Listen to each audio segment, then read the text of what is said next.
What's up, guys? Welcome back to King Fab and Off-Road. Today I'm in the shop going over my 22 Turbo R4. This thing I've had for 2 years now, give or take, and I'm just going to do kind of a full review, give you my ideas about this machine. Keep in mind, I'm not an expert. I know plenty of guys close in my circle that have had a lot of different rigs, Polaris, Can-Am, etc. They've had highs, lows, all of it. This machine is what we're focusing on. I'm not really comparing it to any other machine. So as you guys know, I purchased this a couple years ago, like I said, and immediately I took the 32s off. I put the Rockzillas on, 35s on the System 3s, put a skid plate on it. I did the windshield, and I'm trying to think. Oh, threw a exo gear or whatever it's called, sound system in it. Pretty much rocked it that way this whole time. I have had this thing in some gnarly spots. I'm really bad about not putting all my videos up of this because when you're driving this thing, you're typically having a good time, moving fast. If you guys have these, then you know that's how it is. So in this video, I want to give my honest opinion of this machine. I did have a regular Turbo XP back in 19 or 20, I believe it was. Enjoyed that machine. I had it for a short amount of time. I'll be honest, I bought that thing and it was very rickety, rackety. I got rid of it. Just wasn't my thing. Kind of Toyota guy, right? That's what everyone knows me as. But these things are so much fun, it's hard not to have one. So as I said, I don't want to compare it to another machine, but this particular machine has right at, I think it's 700 miles now, a couple hundred hours or something, maybe 150 hours, I'm not even sure. That doesn't matter a whole lot. 2 years of fun. I take it out as much as I can, that's that. This thing's been to Kentucky, Flat Nasty, back roads, just doing all the riding I can do when I can. I have broke a few axles, for sure. You guys have seen me do that on the channel. And I also blew out the front diff. Now I was doing a gnarly hill climb, trying multiple times, just casing out and front spinning, blew out the diff. Since then I put the Hill Killer Kaufman in the front. It's done me good. No broken axles in the front yet, everything in the back, I guess. And then what else? Otherwise, I mean, it's held together. I can't really say it's been bad. Had a couple little things, little hiccups everyone experiences with, like power steering not working as you drive or start it or whatever, things like that. But all in all, this machine is super plush, set up perfect from the factory.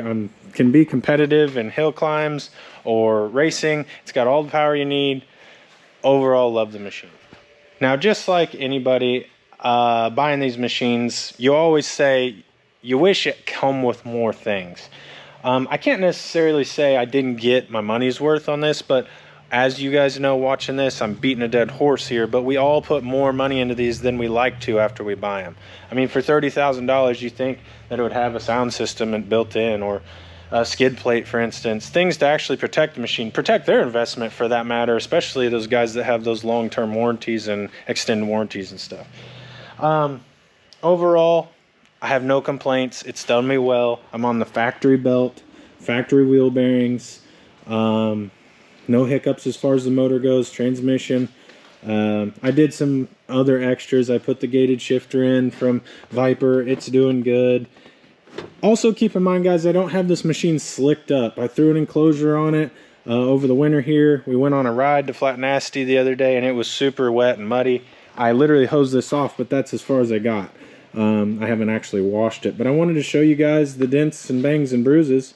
We like to trail ride, so we're in the rocks a lot, and I put on these sleek Polaris factory rock sliders, and they are beat to crap. Beat up so much that they're pushing up into my doors, so I'm going to take those off here soon. They're doing their job, don't get me wrong, but I am going to find a way to utilize the lock and fasten, whatever they call it, to where it goes into the factory frame. And I'm going to do my own rock sliders. I'm hoping to do a video on that. I haven't quite made up my idea or my mind on what I'm going to do, but anyways, next things are going to include a better sound system. The old exo gear will shoot some sound in your ear, but it sounds bad, no bass, so I'm going to do some stuff like that.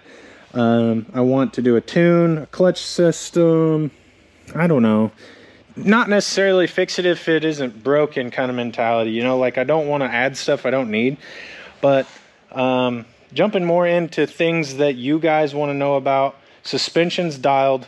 I wouldn't change anything about it, honestly. It carries the 35s great. A little bit upset in high side if you're coming from a stop, but low side, it's perfect. You don't have to change anything, in my opinion, unless you're doing super technical rock crawling. Like I said, otherwise, it has held up great, and I love this thing. Now, if you guys watch my videos, you know I'm all over the place. I'm Toyota, I am Razor, I am Harley. Right now I'm building a Harley with my grandfather. It means a lot to me, so I've been taking some time off. You may have watched a video back or two where I said I was getting a new place. We found a new place, sold our old place, so I've been super busy going into the summer here, where Toyota got sold, buying houses, that's all transpiring in the next couple weeks. So all I have is the Razor, and honestly I just don't have time to be doing Razor upgrades while, you know, the whole house thing and money and whatever. We've been busy at work, you know, building 69 Camaros from the ground up, whatever. Not really our forte, but our customer here wanted some of this done and he knows us, so we're slapping it all together. So lots of fun in the shop, lots of things going on in my life. I am going to do better about getting some more content out. I just have been lazy. I'm almost to 1,000 subscribers, so that's really cool. I hope I haven't bored you guys, and I know everyone always comments, Harley, you like to hear yourself talk. I am a talker, and I like to share what I'm doing. So if you don't like that, then don't be on my channel. I don't really care what you think about me. If you don't like me, there's other ones out there, you know. But on the flip side of that, though, I do appreciate the people that keep up with me and stick around to watch my silly videos and what I am and am not doing. So hopefully this gives you guys a little bit of insight to this machine, how it's held up for me. I do not treat it nicely. Anyone that knows me can tell you that. I use it much harder than I think Polaris wants us to, and it's done me great. Anything that breaks us forward, I couldn't say wasn't my fault. I mean, it's probably my fault. So I hope you guys enjoyed this little review and seeing me on here doing something, and I hope you guys have a great weekend. And Mother's Day coming up, make sure you give all those moms some love. Thanks again for watching, and I will catch you on the next one.